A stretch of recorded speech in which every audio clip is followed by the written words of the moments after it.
మీరు అడిగిన క్వశ్చన్కి మిల్లెట్స్ అందరూ తీసుకోవచ్చా అంటే లేదు. కొంతమందికి డైజెషన్ ఇష్యూస్ ఉంటాయి.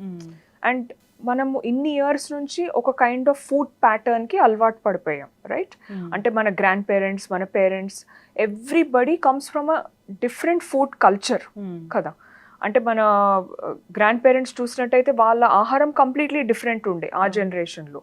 Then coming to our parents, and మన పేరెంట్స్ మనకు చిన్నప్పటి నుంచి ఏదైతే అలవాటు చేశారో మనకు అదే అలవాటు అయింది. సో ఇప్పుడు సడన్ గా వచ్చేసి ఇప్పుడు మిల్లెట్సే అలవాటు లేని వాళ్ళకు నువ్వు పొద్దున్న నుంచి రాత్రి వరకు మిల్లెట్సే తినాలి అంటే వాళ్ళు తినలేకపోతారు. They might have digestion issues, they might have vomitings, they might have diarrhoea.